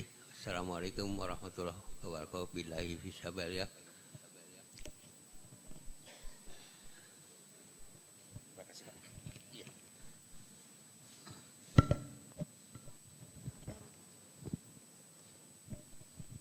Assalamualaikum warahmatullahi wabarakatuh. Alhamdulillah, para musyawirin yang saya hormati, agenda yang akan kita ikuti pleno 1, pleno 2, dan nanti masuk ke paripurna. Perlu kami sampaikan dalam sidang pleno pertama, kita akan mendapatkan arahan dan pembekalan dari DPP Lajnah Tanfidiyah Syarikat Islam, dan untuk mengefektifkan waktu sampai pukul 12 ya, kami mohon Bapak Dr. Anas Haji Wahab Sunet, kemudian Bapak Willy Aulia Tahkim, kemudian Bapak Dr. Anas Johsan, dengan hormat mereka bertiga akan memberikan pembekalan kepada kita, di mana nanti kita akan memasuki sidang pleno 2 setelah kita melaksanakan isomah, istirahat, sholat, dan makan. Terima kasih atas nama pimpinan wilayah, sekaligus memberikan apresiasi kepada seluruh pimpinan DPC se-Jawa Barat yang hadir pada kesempatan ini. Dengan hormat kepada tim DPP LTSI dipersilahkan. Billahi fi sabilil haq. Wassalamualaikum warahmatullahi wabarakatuh.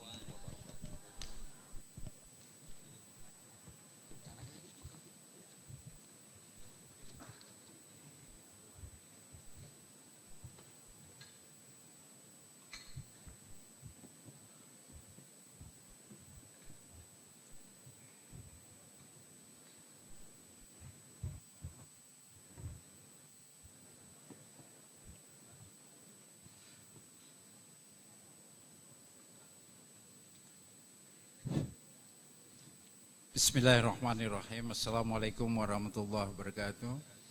Alhamdulillahirabbil alamin. Allahumma shalli ala Muhammad wa ala alihi washabihi ajmain. Amma ba'd.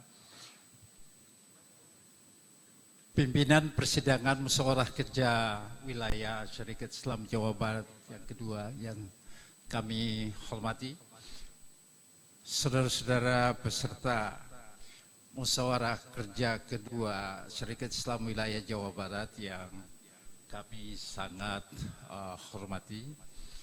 Alhamdulillah, pada kesempatan ini kami dari pimpinan pusat diminta untuk memberi masukan, paling tidak kami hanya menunjukkan jalan. Jadi materi-materi Kongres atau Majelis Tahkim ke-41 Syarikat Islam telah dikirim disampaikan kepada wilayah dan cabang, dan mudah-mudahan teman-teman pimpinan cabang sudah menerima dan sudah membacanya. Silahkan dikaji dan silahkan diberi oret-oretan menurut pandangan Syarikat Islam cabang masing-masing, karena sesuai dengan ketentuan para wufudlah yang mempunyai kewenangan menyuarakan aspirasi kedaulatan kaum syarikat Islam di dalam majelis tahkim atau kongres nasional. Oleh karena itu, dari pihak kami tidak akan mengintervensi pikiran-pikiran Anda, apa yang menjadi kebutuhan Anda, apa yang menjadi interest Anda di cabang masing-masing, sesuai dengan pedoman acuan yang telah disampaikan, yang akan dibahas dan diputuskan di arena Majelis Tahkim atau Kongres Nasional ke-41 Syarikat Islam. Oleh karena itu kami di sini hanya menunjukkan prosesnya saja. Isinya saudara-saudara mengurangi, menambah atau hal baru silahkan, karena nanti masing-masing cabang menyampaikan lagi kepada panitia pusat melalui pimpinan pusat untuk disajikan bersama-sama dengan draft yang telah dikirim sampai kepada cabang masing-masing. Oleh karena itu mungkin apa yang ditempuh oleh pimpinan wilayah Syarikat Islam Jawa Barat menjadi suatu hal yang baik yang perlu kita dukung bersama, bahwa ini merupakan kesungguhan Syarikat Islam Jawa Barat untuk menuju ke Kongres Nasional atau Majelis Tahkim ke-41 dengan sungguh-sungguh mempersiapkan segala sesuatunya sehingga Kongres ke-41 Syarikat Islam berkualitas, menghasilkan produk-produk ketetapan Majelis Tahkim yang berkualitas untuk kepentingan kaum syarikat Islam ke depan. Oleh karena itu, jangan bertengkar di forum ini, karena bukan mengambil keputusan. Mohon supaya jangan buang waktu, urung rembuk. Forum ini bukan untuk bertengkar atau saling mempertahankan gagasan. Jangan. Mohon pimpinan wilayah perhatikan, karena kongres itu adalah hak wufud atau cabang. Utusan cabang belum tentu pengurus, karena ketentuannya adalah wufud ditetapkan oleh musyawarah cabang atau pleno sesuai maklumat. Nah, terserah. Kami tidak campuri sampai di situ. Kami hanya memeriksa apa kelengkapan sesuai dengan maklumat yang sudah disampaikan. Isinya itu pikiran, pandangan cabang masing-masing yang akan dibawa oleh wufud yang ditetapkan melalui musyawarah cabang atau pleno. Forum musyawarah kerja dengan mempersiapkan seluruh kaum syarikat Islam se-Jawa Barat untuk mendukung mensukseskan Majelis Tahkim ke-41 berkualitas lebih baik. Ini mari kita sama-sama dukung, mari kita beri masukan sebanyak-banyaknya apa yang menjadi kepentingan kita ke depan. Jadi bukan menjadi forum pengambilan keputusan sehingga harus bertengkar. Pertengkaran itu nanti di kongres. Kalau saudara Ali dari Majalengka mengusulkan suatu, dari Cianjur tidak setuju, tidak perlu ngotot, tinggal mencatat masing-masing, diakomodir mungkin oleh hasil musyawarah kerja ini menyampaikan gambaran umum tentang pandangan-pandangan yang berkembang di Syarikat Islam Jawa Barat. Demikian karena peserta yang berhak punya suara, yang mewakili kedaulatan kaum syarikat Islam adalah wufud. Inilah sesuai dengan asas syarikat Islam, sifat negara dan pemerintahan. Oleh karena itu, fungsi wufud jangan disepelekan. Mohon dihormati. Karena itulah kunci dari kita memilih pemerintahan berbentuk republik. Res publica. Jadi wufud itu sebenarnya adalah asas republik. Sesuai dengan status kedudukan cabang desentralisasi. Asasnya adalah kemandirian cabang. Oleh karena itu, musyawarah kerja ini jangan dijadikan arena berdebat, jangan dijadikan arena untuk adu kekuatan, tapi rembuklah pikiran-pikiran yang akan menjadi baik bagi kaum syarikat Islam ke depan, yang disuarakan oleh kaum syarikat Islam se-Jawa Barat. Demikian, barangkali ada tambahan dari Pak Josan, silakan. Tidak ada. Pak Willy, cukup. Demikian, saudara-saudara pimpinan musyawarah kerja kedua wilayah Syarikat Islam Jawa Barat, saudara-saudara peserta, kami mungkin masih ada sini. Kalau ada hal-hal soal teknis, silakan boleh kita saling menjelaskan saja. Tapi ini ingat, jangan ngotot, jangan berantem di sini. Ini sekedar masukan. Nanti kita itu putuskan di kongres atau majelis tahkim. Demikian pengantar kami sebagai satu petunjuk untuk membekali musyawarah kerja kedua Syarikat Islam Jawa Barat, wilayah Jawa Barat. Atas perhatian pimpinan dan saudara-saudara peserta, kami aturkan banyak terima kasih. Billahi fisabilil haq, wassalamualaikum warahmatullahi wabarakatuh. Selanjutnya kami serahkan kepada pimpinan sidang musyawarah kerja.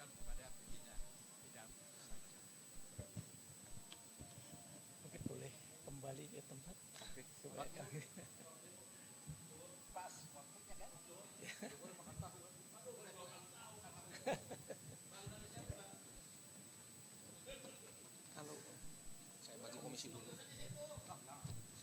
Terima kasih atas arahannya.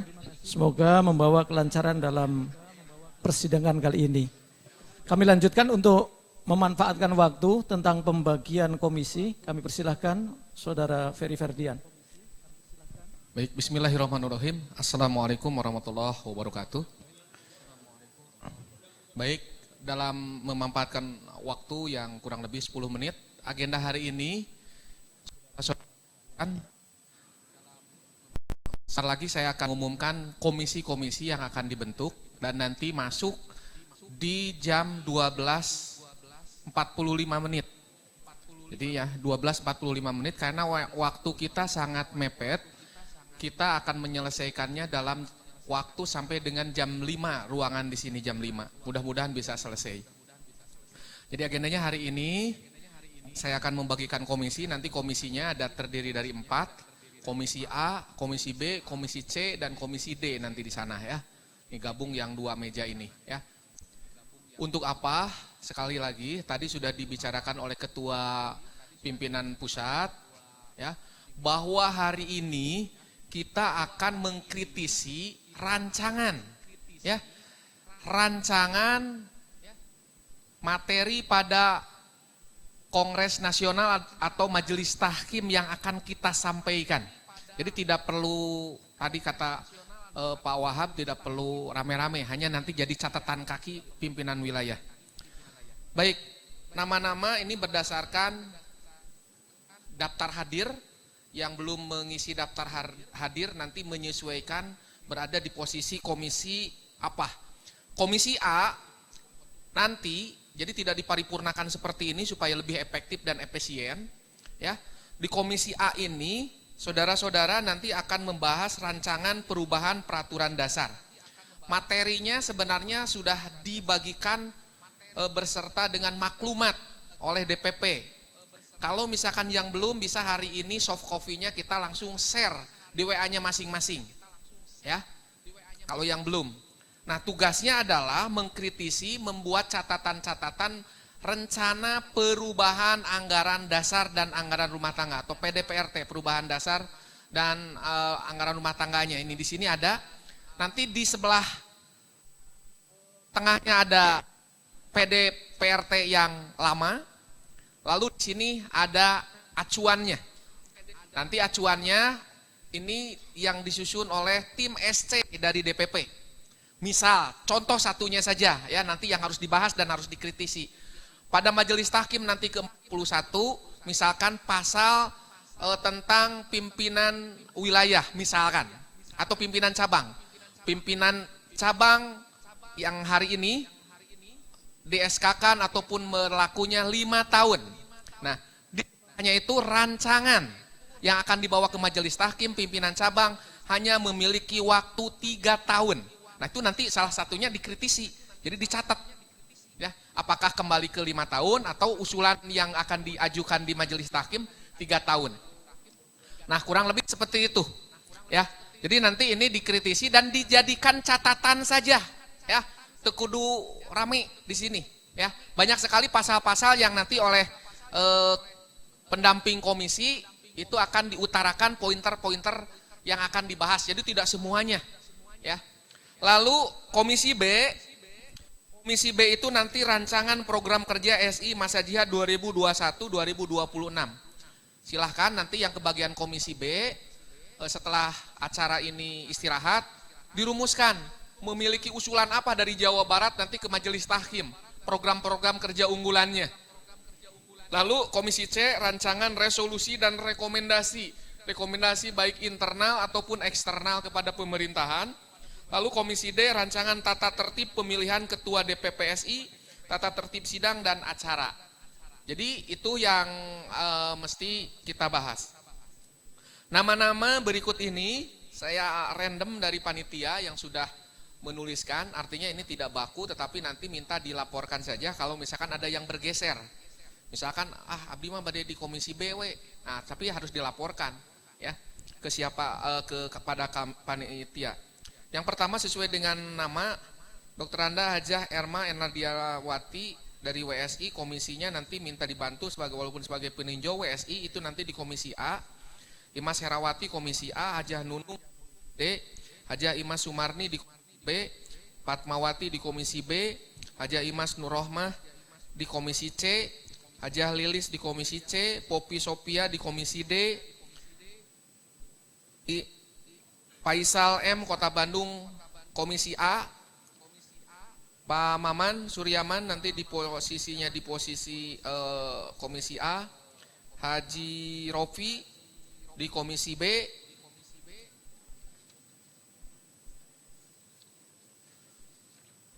Dadang Sekwan Garut Komisi A, Saiful Badar di Komisi A, Haji Uus Kusmana Komisi B, Kamas Komara Komisi A, Mi'ad Mulyadi Komisi A, Wardi Suryadi Komisi B, Badeng Komisi B, Marsida Komisi B, Hafil Hanapi Komisi B, Ali Hambali Komisi A, Sarip H Purwakarta Komisi B, Yudhistira Komisi A, Sony Sonjaya Komisi B, Sarip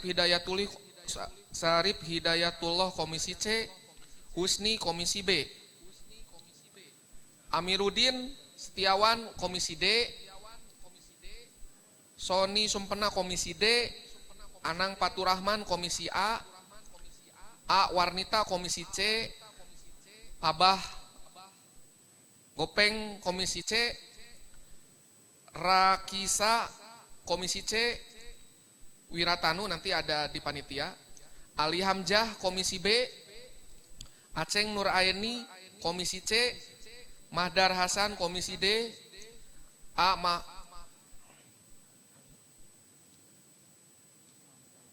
Mahmud Alamsah Komisi C, Pak Muhtar Komisi B, Usep Asikin. Komisi B,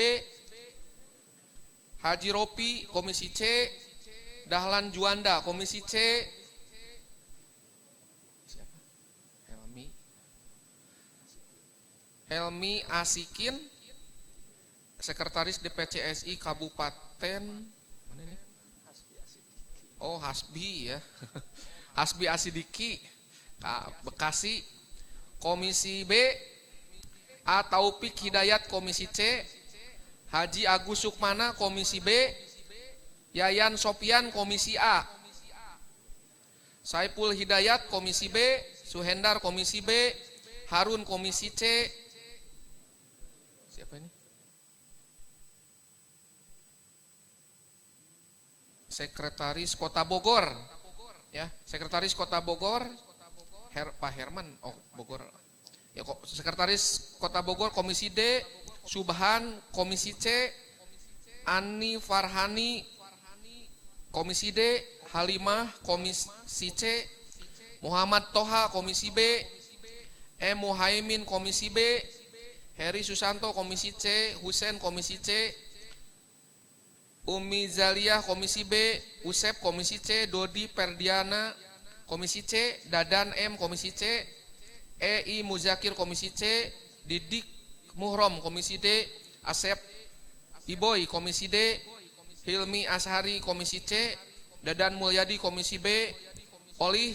Komisi D, Hajah Niakur. Komisi B. Baik, itu nama-nama yang tercantum di daftar hadir. Nanti Komisi A akan dipandu oleh Saudara Aris Paujani dan Ferry Ferdian. Rancangan program kerja Komisi B nanti akan dipandu oleh Saudara Suhara dan Wiratanu. Komisi C nanti akan dipandu oleh Saudara Maman Suryaman. Dan Komisi D nanti akan dipandu oleh Saudara Rikrik. Itu acuannya, ya. Jadi silakan tadi yang disebutkan nama-namanya, dan kalau yang tidak tersebutkan namanya, itu silakan untuk bergabung ke komisi yang, wah saya bagusnya nih punya gagasan program kerja, masuk di Komisi B. Saya memiliki rekomendasi-rekomendasi eksternal dan internal, maka di Komisi C. Ya, saya ingin membahas tatib, maka di Komisi D. Atau saya ingin melihat dan memiliki gagasan perubahan PDPRT, peraturan dasar dan peraturan rumah tangga di Komisi A. Baik, itu saja pada kesempatan hari ini, ya. Sesuai jadwal pada hari ini kita akan rehat dan nanti insya Allah panitia akan memposisikan tempat duduknya sesuai dengan komisinya masing-masing. Sebelah sana Komisi A, B, C, dan D. Ya, nama-namanya sesuai dengan yang sudah saya sebutkan tadi. Lalu untuk waktu saat ini nanti makan sudah disiapkan untuk makan. Lalu untuk musola itu turun 1 lantai dari sini. Ya, kalau musola, kalau misalkan mau melaksanakan sholat silakan 1 lantai turun dari sini. Baik, itu saja pemaparannya untuk pembagian komisi. Terima kasih. Wassalamualaikum warahmatullahi wabarakatuh. Baik, kita skor sampai jam berapa tadi? 12.45. Sehubungan duhur itu kan 11.35 ya. Kita skor sampai 12.45. Bismillahirrahmanirrahim. Assalamualaikum warahmatullahi wabarakatuh.